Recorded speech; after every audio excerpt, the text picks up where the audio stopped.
10. Heavenly Music. One of the most extraordinary temples in the world is found near the village of Hampi in southwestern India. The Vitala temple is not only stunningly beautiful, but also has 56 pillars sculpted to look like musical instruments. And if they are gently tapped, they actually produce the sounds of string, percussion, and wind instruments. And, as if that weren't astounding enough, if the pillars are struck with a piece of sandalwood, they produce the first 4 notes of the Indian musical scale, Sa, Re, Ga, Ma. Vitala was the reincarnation of Lord Vishnu, and the music is dedicated to him. But how this heavenly sound is produced is a complete mystery. Number 9. UFOs. Since 2013, over 100 sightings of UFOs have been reported at Konga Pass near Ladakh, close to the Indian-China border. Drones and satellites have been ruled out by army officials, and astronomers who have studied the phenomena say they're not meteors either, though 2 sightings have been dismissed as the planets Jupiter and Venus, which in the thin, high-altitude atmosphere of Ladakh are clearly visible. There is great concern as to their significance because evidently the border is a highly sensitive area. Most of these so-called UFOs are yellowish spheres and appear to lift off in the Chinese side and slowly cross the sky for a few hours before disappearing. Number 8. Twins everywhere. India has one of the lowest instances of twin births in the world. However, the remote village of Kodini in the Malappuram district of India challenges this statistic. It may look like an ordinary village, but as you walk down the street, you see something most peculiar. It seems as if every other person you meet there is a twin. There are actually more than 400 pairs of twins in this small village of no more than 2,000 families. The national average for India is about 9 in 1,000 births. In Kodini, it is 45.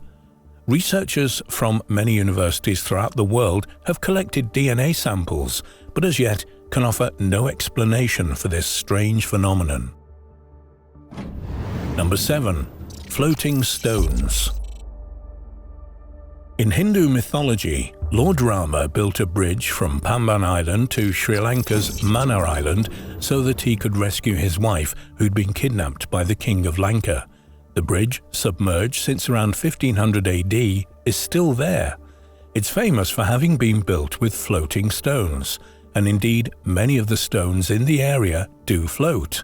But it would appear that this bridge is an entirely natural formation of limestone, and the floating stones are made of pumice, a type of lava formed during volcanic eruptions.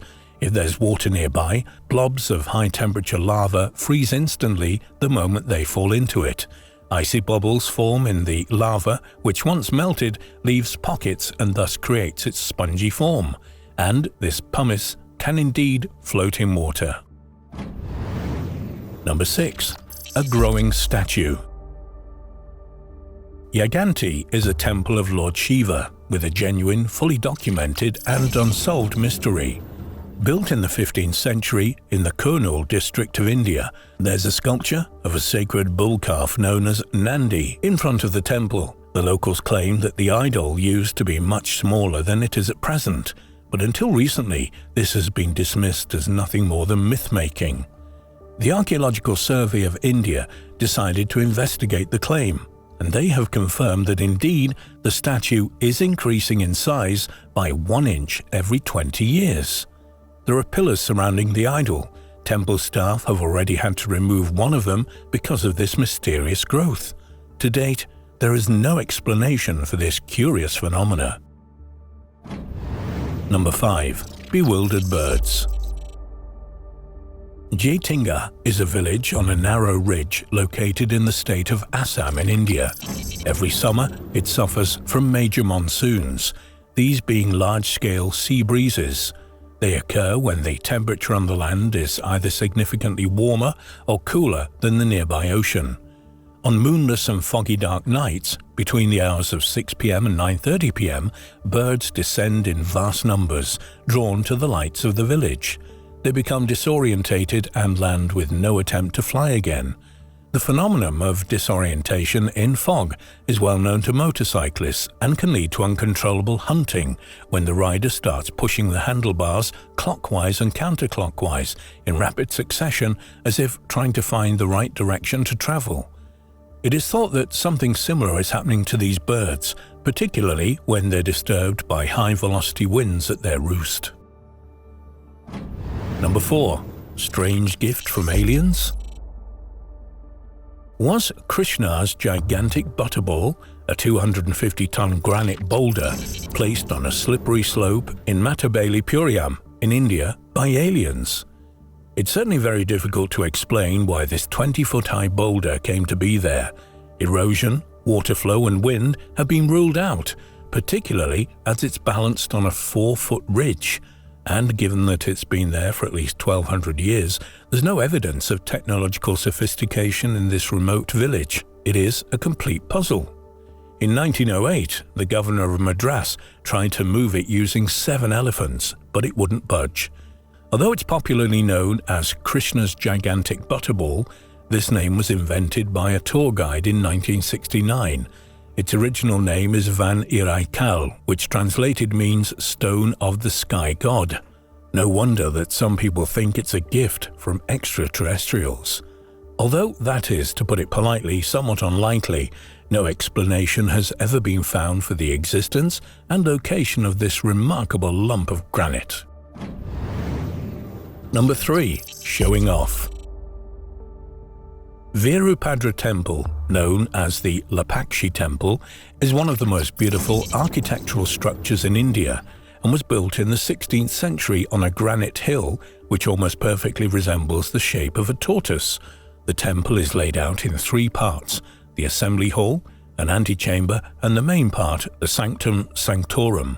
The entrance to the Sanctum Sanctorum has sculptures and paintings over every inch of its ceilings, walls, and columns. Its 70 pillars are decorated with representations of divine beings, musicians, dancers, saints, and 14 avatars of the goddess Shiva. Amongst them, there is a mysterious pillar. Its base does not touch the floor. This amazing piece of architectural brilliance has provoked much speculation. Initial thoughts were that if it had touched the ground, it might have distorted the roof and nearby pillars. However, it's now thought that it was done intentionally to demonstrate the technical genius of the architects and builders. Some believe that by sliding blessings written on paper beneath the pillar, good fortune will come their way. Number 2. All hail the goddess. It's sometimes said that nature is cruel, but nothing could prepare anyone for the bizarre discoveries at Rupkund Lake, popularly known as Skeleton Lake, in the Chamoli district of northern India. 16,000 feet above sea level is a frozen lake that was full of skeletons. In 1942, having heard about it, the British government was gravely concerned.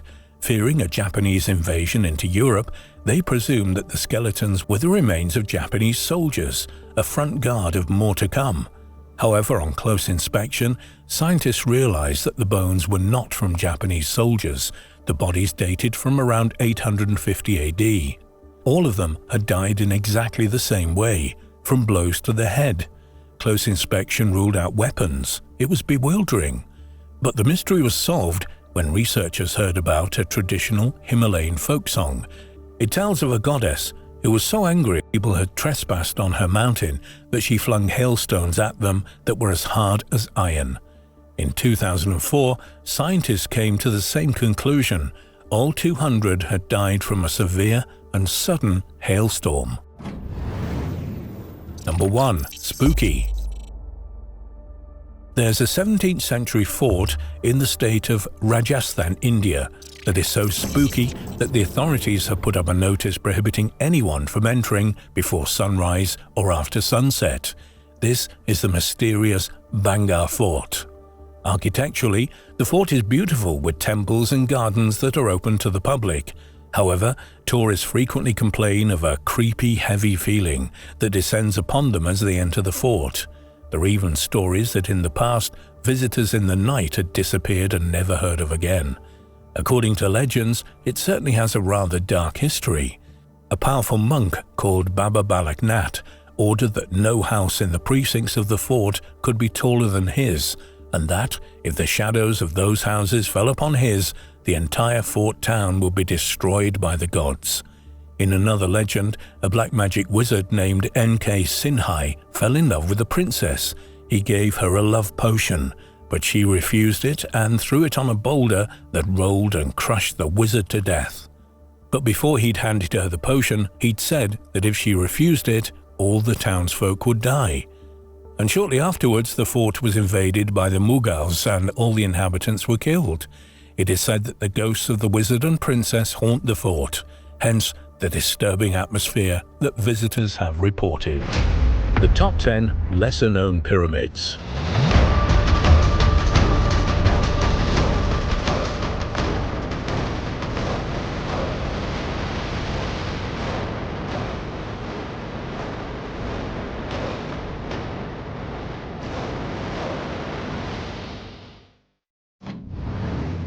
Number 10.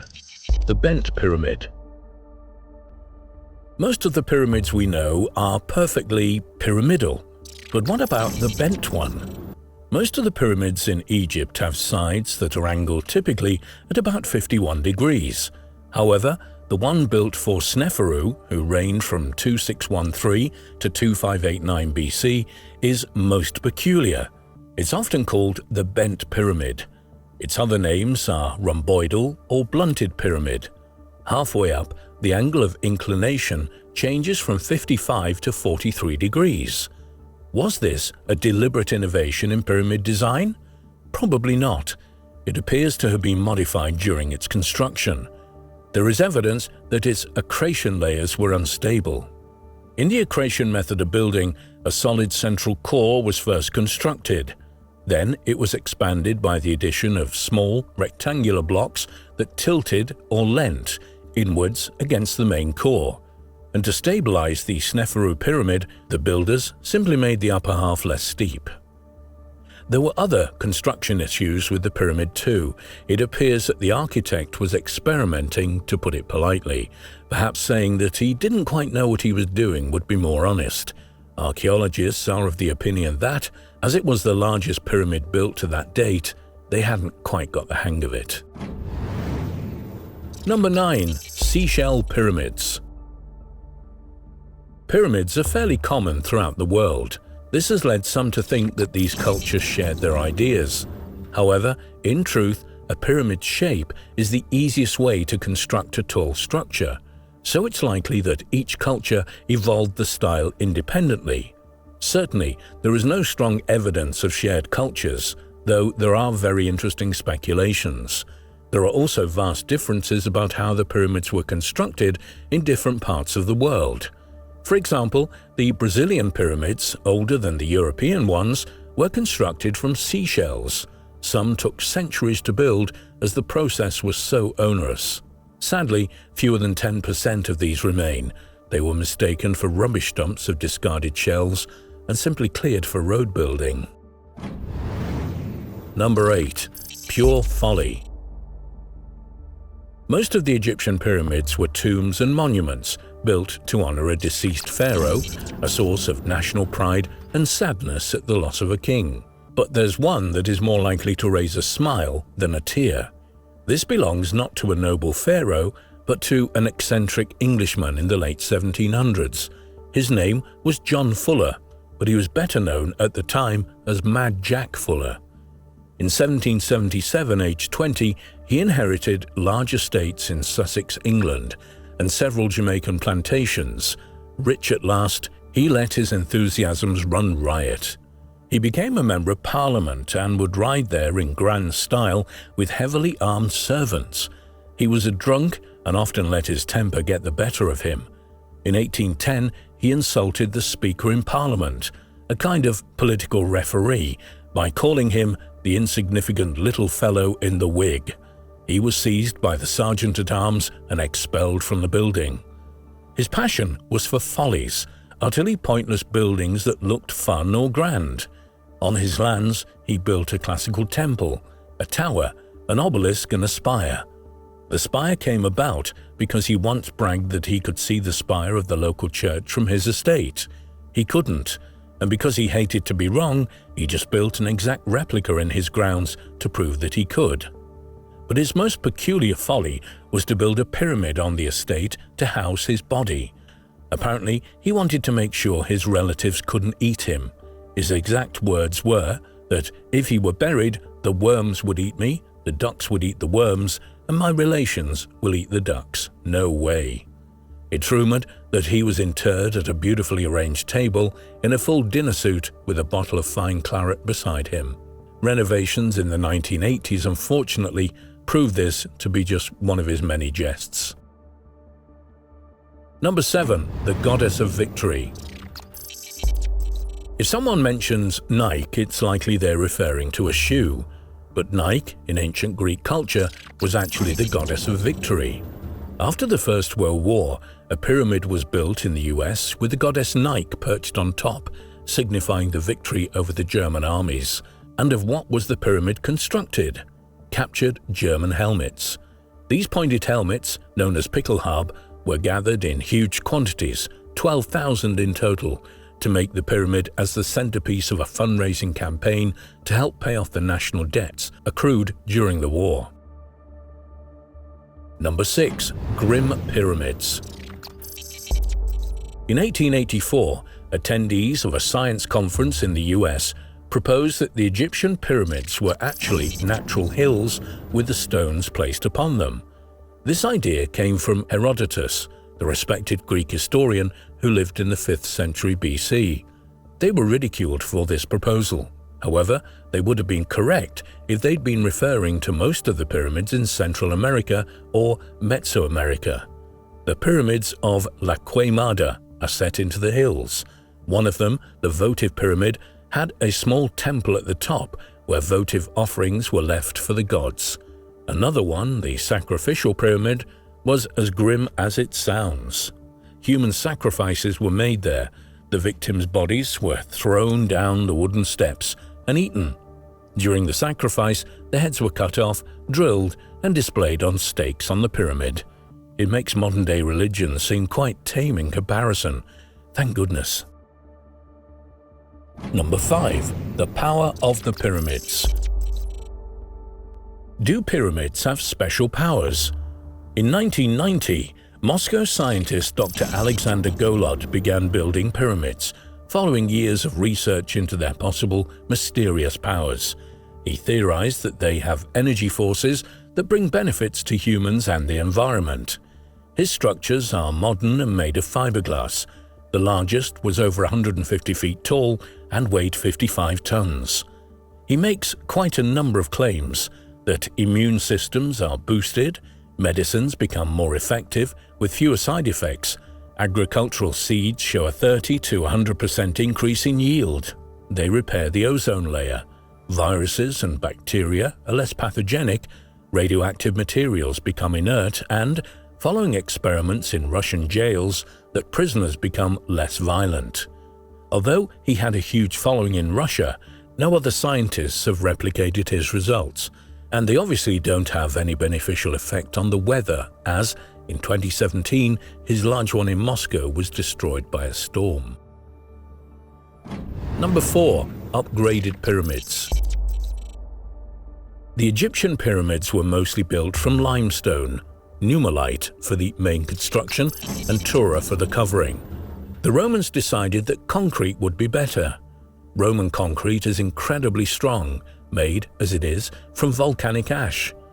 The pyramid of Gaius Cestius was built between 18 and 12 BC and is much steeper than any Egyptian pyramid as a result of using concrete.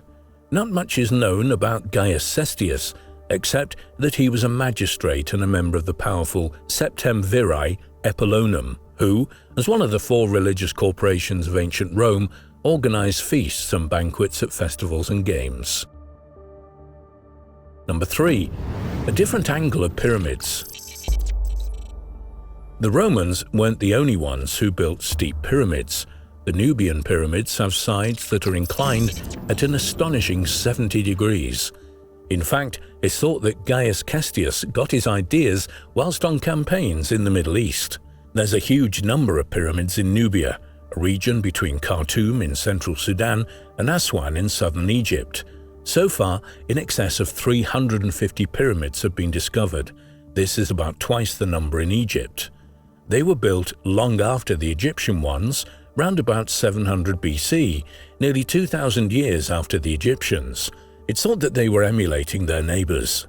The Nubian pyramids, though steeper, are much smaller than the Egyptian structures, and rather than entombing their dead, they buried them beneath the pyramids. Unfortunately, many have been damaged. Their materials have been removed to use as building materials. Fortunately, though, they're now protected after the 5 sites were declared UNESCO World Heritage Sites. Number 2. Avoid this one. It's possibly not a good idea to visit a pyramid in a minefield. That is the fate of a pyramid near the second greatest ancient city of Cambodia, Ko Ker. It was originally the capital of the Khmer Empire, but is less visited than the more famous Angkor Wat, because it's hidden in dense forest and under the ground, has thousands of leftover mines from the 20th century conflicts. If you do visit and survive the mines, you'll find a magnificent pyramid there. Mortar wasn't used. It's held together by the weight of the huge blocks of stone used in its construction. Some researchers believe that there's a hidden entrance that leads underground to the pyramid, but until that's found, visitors have to use wooden steps that have been recently added to replace the stone ones that have been damaged. Number 1. Prosaic pyramids. Most pyramids have quasi-religious connotations, but ones built in ancient Greece appear to have had a very different use. They were first described by the ancient Greek writer Pausanias, who in the 2nd century AD wrote, "On the way from Argos to Epidaurus, there is one on the right, a building made very like a pyramid, and on it in relief are wrought shields of the Argive shape. This one appears to have been destroyed, but at Hellinikon there are ruins of a similar structure." The decorations described by Pausanias give the clue as to their use. They were built on defensive sites and simply housed guards who were on watch duty. Just a guard hut, but an impressive one nonetheless.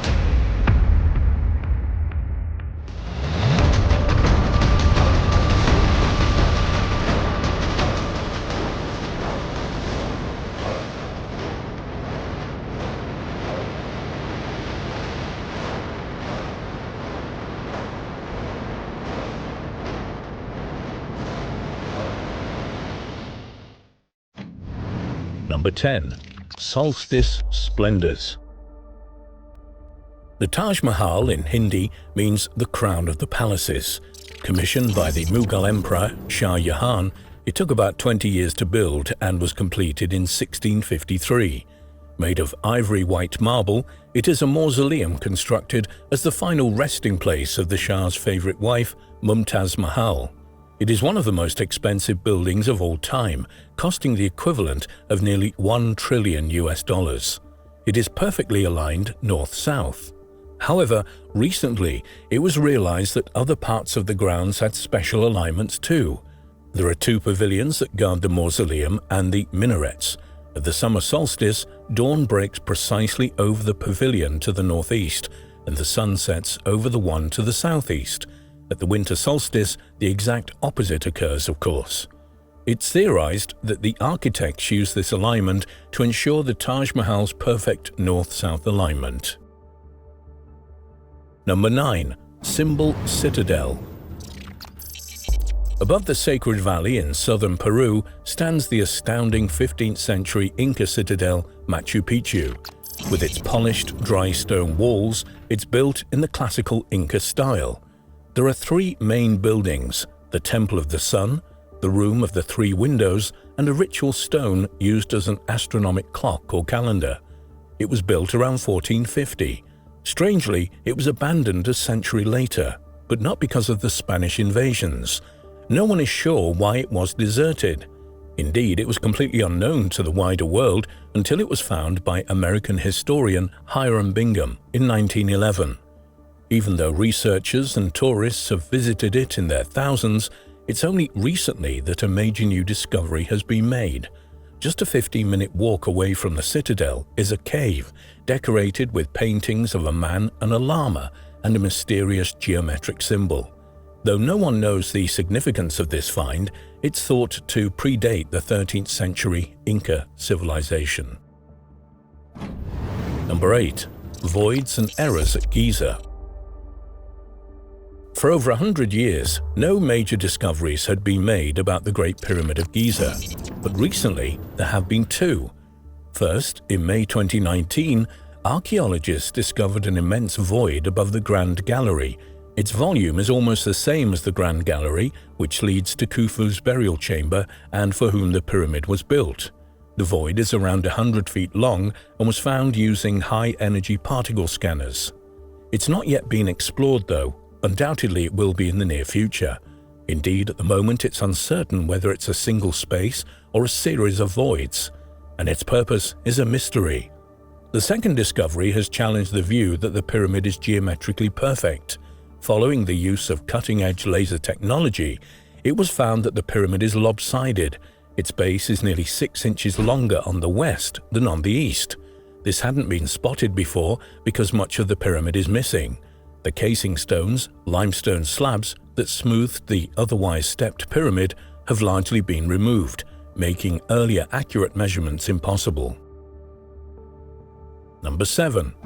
Well past its sell-by date. To watch the horrors in the Colosseum, ancient Romans around 80 AD needed a ticket. This oval amphitheatre held between 50 and 80,000 spectators, who were treated to gladiatorial contests, mock sea battles, executions, classical drama, reenactments of famous battles and animal hunts. Because it was essential that the spectators were seated quickly and efficiently, they were given tickets that guided them through 72 numbered gates. Recently, restoration experts washed these engraved numbers for the first time ever. To their surprise, they found that they were coated with red paint made from iron oxide and clay. It's amazing to think that despite having been exposed to the elements for 2 millennia, the paint looks almost new. Number 6. More powerful than assumed. The legendary ruler King Minos gave the ancient Mediterranean civilization of Crete its name, the Minoans. According to the myths, King Minos commanded the architect Daedalus to create a labyrinth within his palace to house his fearsome half-man, half-bull Minotaur, and to ensure that anyone who entered would not find their way out again unguided. Knossos, which dates from about 7000 BC, is the oldest city in Europe.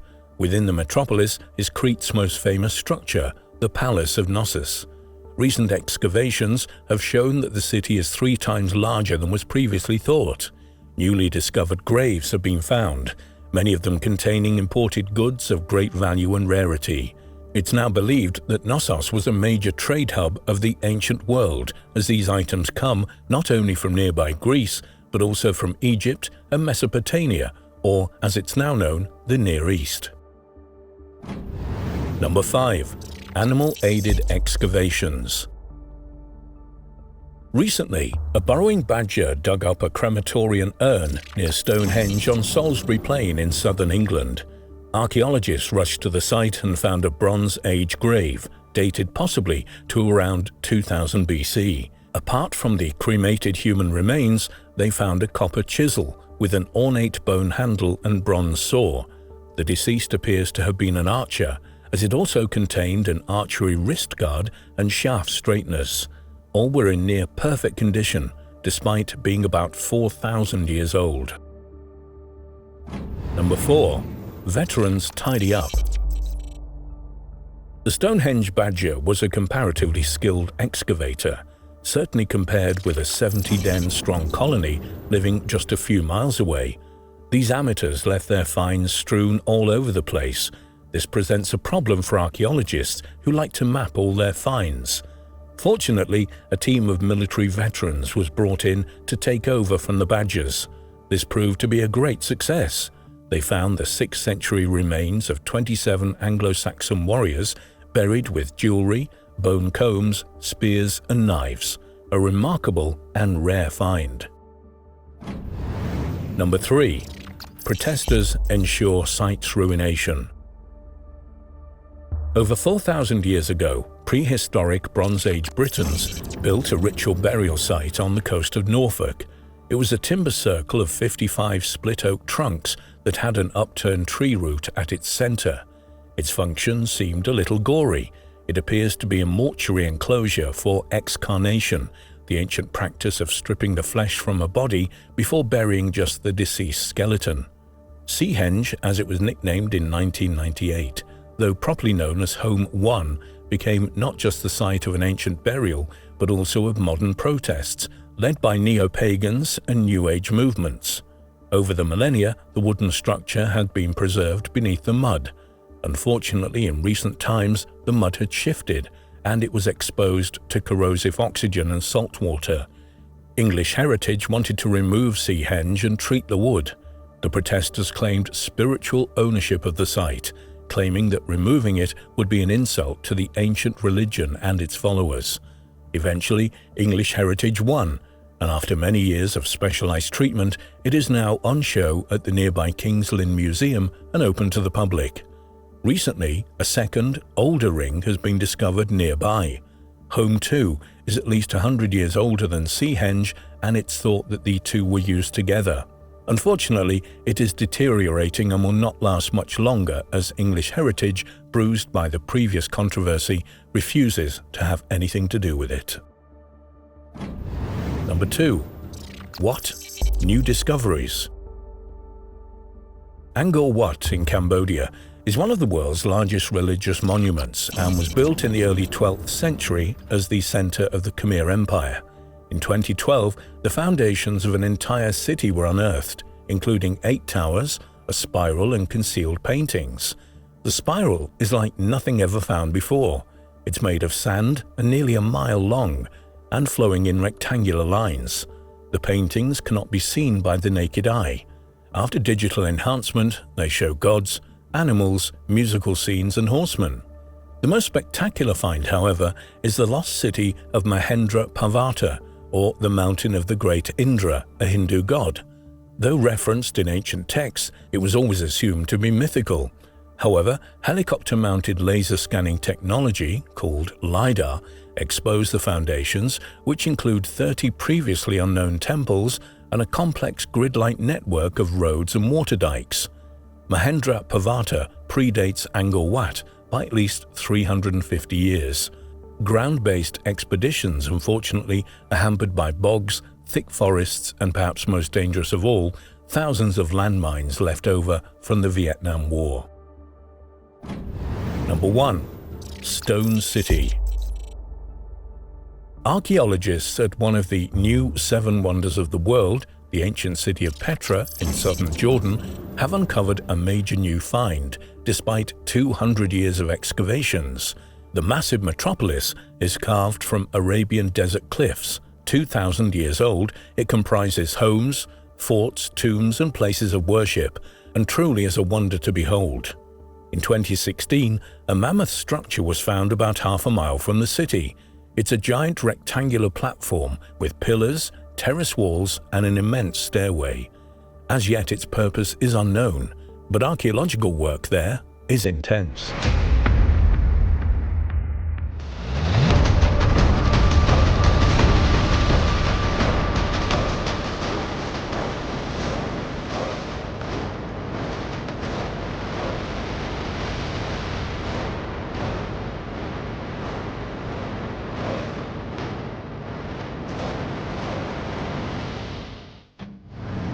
Number 10. Planning permission denied.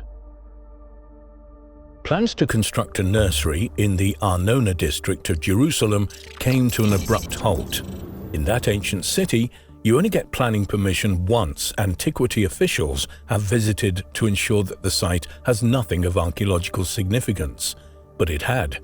Once exploratory excavations had started, the site turned out to have been a mikvah, an ancient Jewish ritual bath around 2,000 years old. The walls, coated in plaster and mud, were etched with images, mysterious symbols, and, to the archaeologist's delight, some ancient aromatic script, which as yet has defied translation. The images include a boat, palm trees, and a menorah, a 7-branched candelabrum.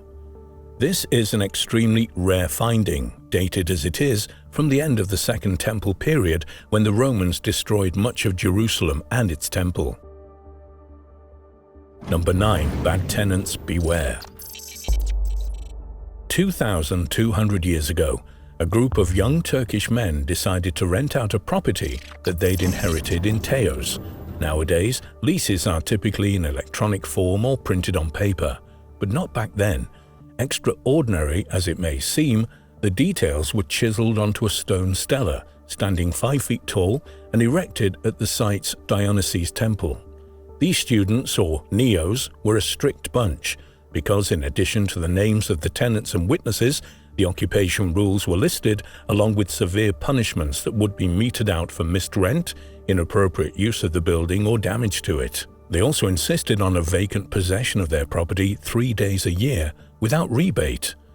This carved rental agreement is the only such example found anywhere in the world and gives researchers a rare insight into the early Mediterranean society and its draconian laws. Number 8. Philip was here. Some things never change. Nowadays, it's not uncommon that when a location is visited by a major dignitary or celebrity, some kind of plaque or memorial will be made in their honor. The same thing happened in antiquity. The Romans built forts throughout Bulgaria. Indeed, the famous Sostra fortress has been studied since 2002 by the Bulgarian National Museum of History. It housed up to 1,000 soldiers, according to the base of the statue found nearby. Eventually, the fort grew into a major town with a civilian population. In 2016, a roadside pillar was discovered nearby with 19 lines of Latin on the 7-foot-tall object. According to the inscription, it was erected to honor the Roman Emperor Philip the Arab and his son Philip the Younger. It's assumed that the emperor had visited the site around 244 AD as he traveled across the Balkans to solidify his command. Number 7.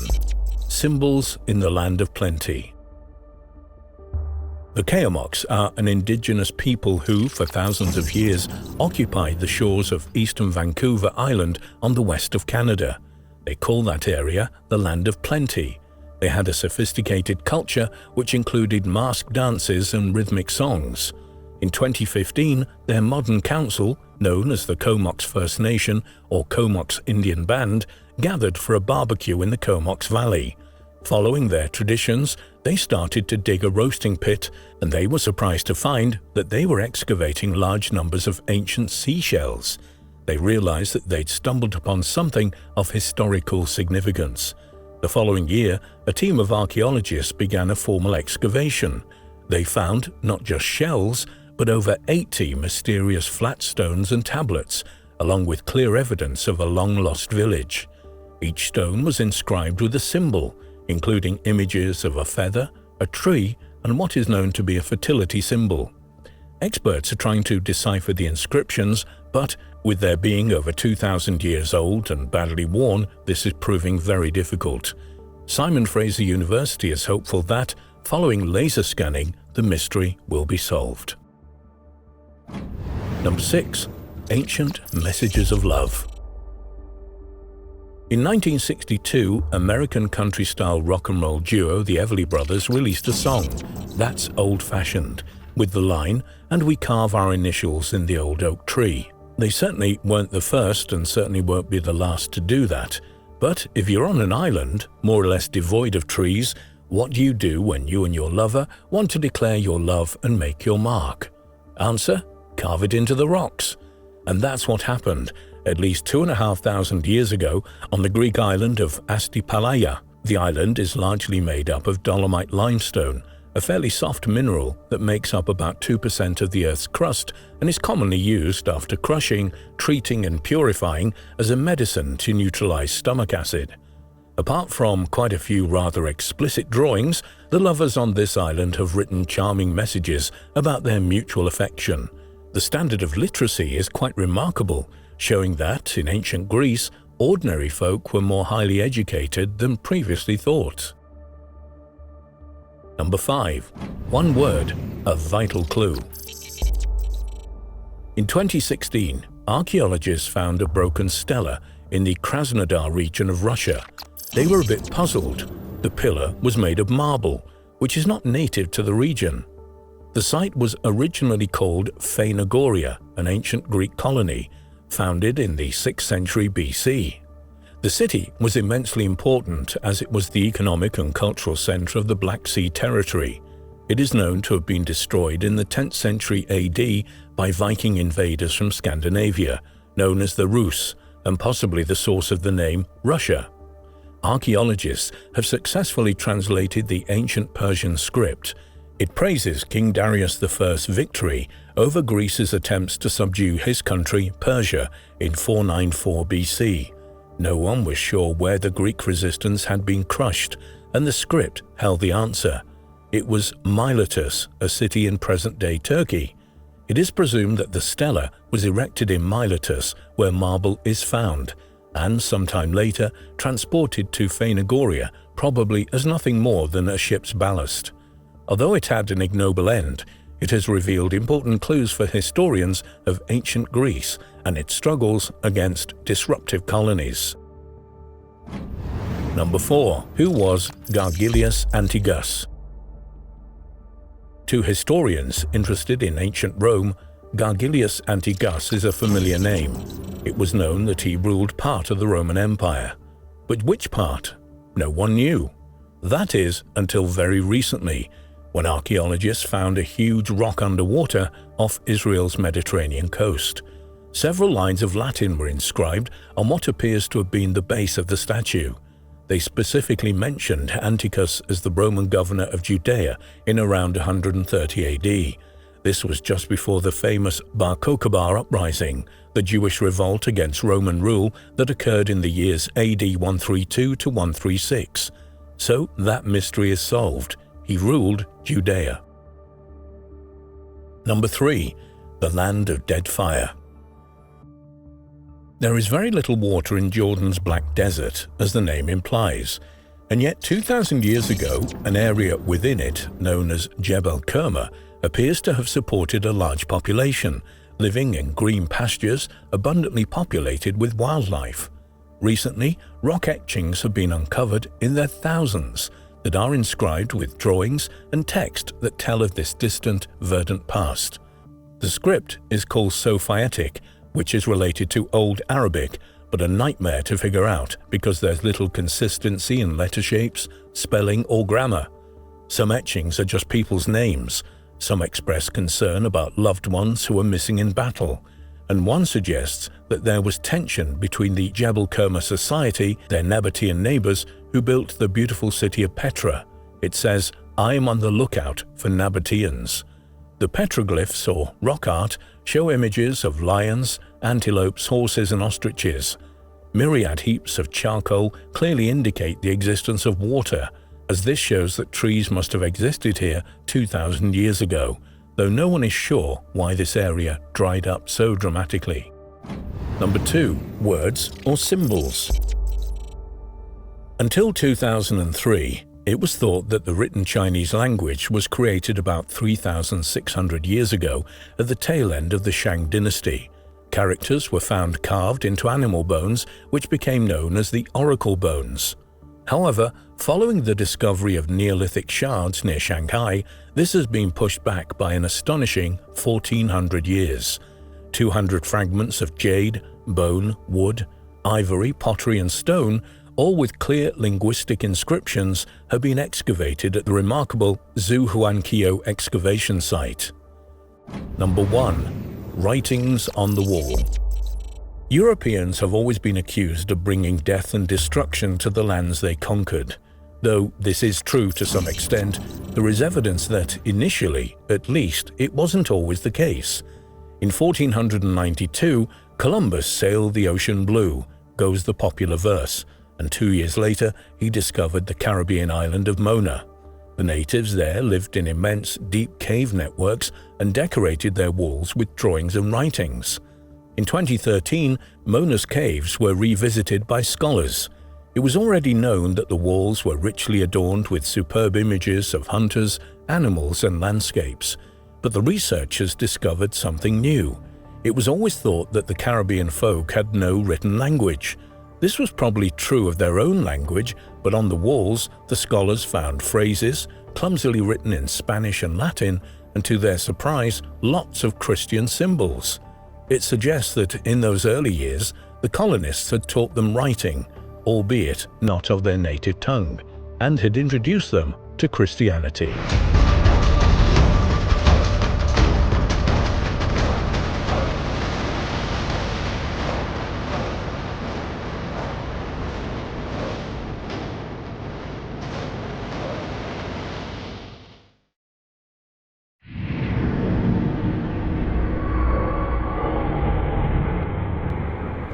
Ancient sailors' maps, known as portolan charts, were always believed to have been compiled by medieval European mapmakers from contemporary sources.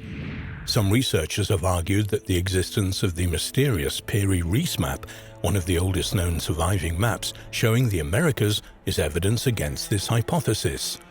Recently, one researcher published his theory that these nautical charts are impossibly accurate, not just for medieval Europe, but also for other likely sources, the Byzantines and the Arabs. So, who made them and when? Portolan charts or maps were a type of map common in the 14th and 16th centuries. Such charts were drawn up to guide navigators from port to port, but are now considered to have been reliable for sailing across an ocean, as they did not consider the Earth's curvature. These marine charts were generally inscribed on a whole sheet of sheepskin vellum and were created with the aid of a magnetic compass. They were also intended to be used with a compass. Typical portolan charts showed coastal contours and the location of harbors and ports, while almost all inland features are ignored. The map was crisscrossed with straight lines connecting opposite shores by any one of 32 directions of the mariner's compass, thus allowing navigation. The earliest dating surviving portolan chart was produced at Genoa, Italy, by Petrus Visconti in 1311 and is believed to mark the beginning of professional cartography. Around 130 portolan charts survive, the majority of which were made in Italy or Catalonia, though a few originate in Portugal. The Italian portolans usually cover only Western Europe and the Mediterranean basin, but some Catalan charts can be interpreted as world maps. The origin of portolan charts is much debated. Since the 19th century, the charts have been a subject of intense research and conflicting opinions. It still remains today one of the greatest unsolved mysteries in the history of science. Putting together a chart showing the whole Mediterranean 700 years ago seems an impossible task without some way to fix absolute positions by astronomical navigation. It is indeed a puzzle why so little is known of the origins and production of portolan charts.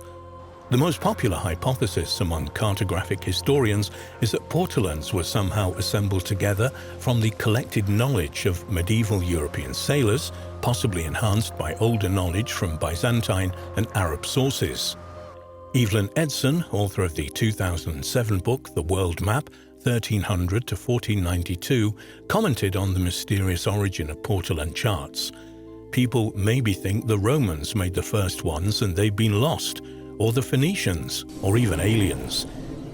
It certainly seems related to the introduction of the compass in the 11th century, but there's nothing at all to explain how they were made. It's been very tempting for people over the years to try to make up the answer. Perhaps the most famous of the portolan-like maps is the Piri Reis map. This manuscript is one of the oldest known surviving maps showing the Americas, and first came to light in 1929 when historians working in the Topkapi Palace in Istanbul, then Constantinople, discovered in a pile of rubble. It's currently located in the library of the Topkapi Palace, though is not usually on display to the public. The map dates to the year 1513 and was drawn on gazelle skin by an admiral in the Ottoman Turkish fleet called Piri Reis. It includes a web of crisscrossing lines known as rum lines, common on late medieval mariners' charts, and thought to have been used in plotting out a course. Close examination of the document has shown that it was originally a map of the whole world, but has been torn into pieces at some time in its history. Such an early map showing America is obviously of considerable historical interest, but some would argue that its importance lies not merely in its depiction of the Americas.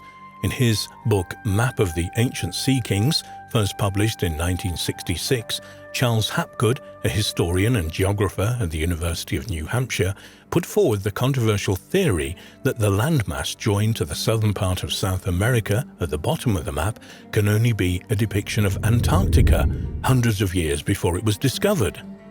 The apparently detailed rendering of the Antarctic coastline on the chart, including what Hapgood believed was an accurate depiction of Queen Maud Land, shown without its glaciers, which would suggest incredibly that the continent was mapped in remote prehistory before it became completely covered in ice.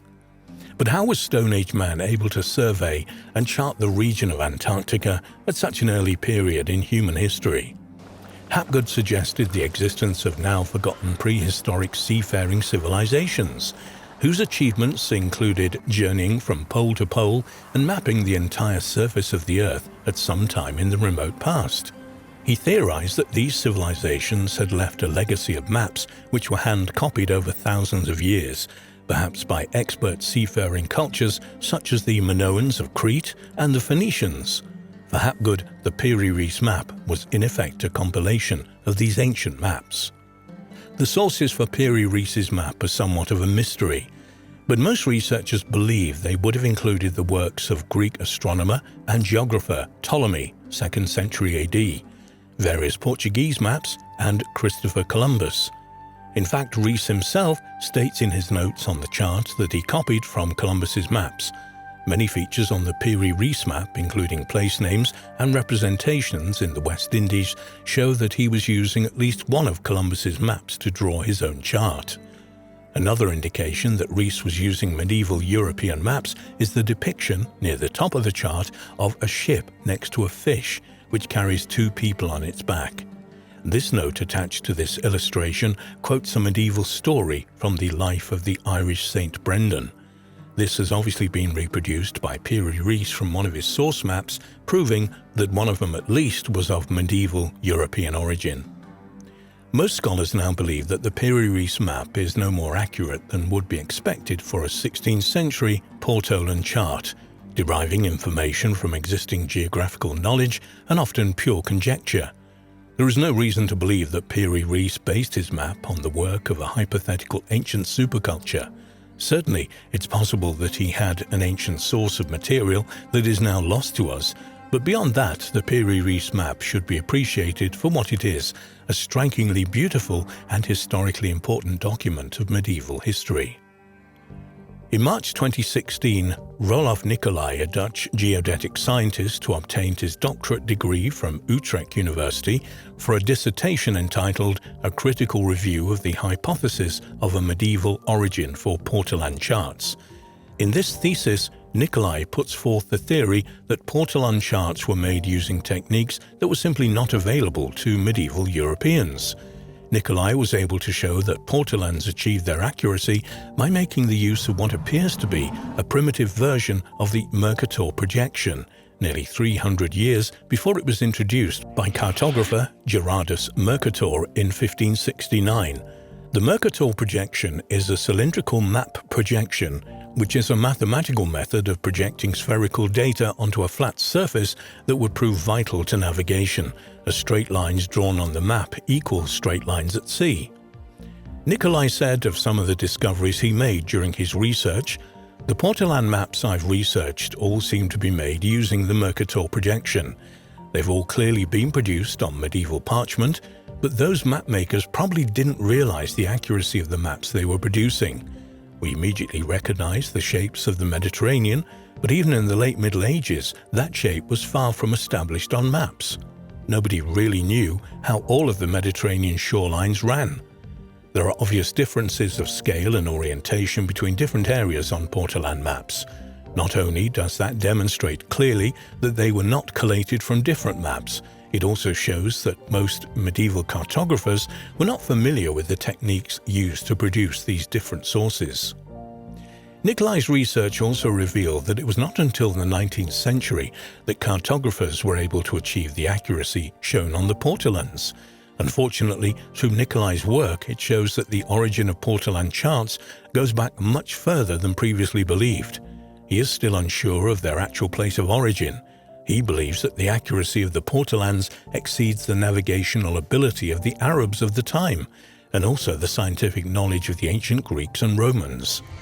Although Nicolai is unclear on the origins of portolan charts, he is certain that they were not based on the seafaring knowledge of some lost ancient civilization, as Charles Hapgood believed.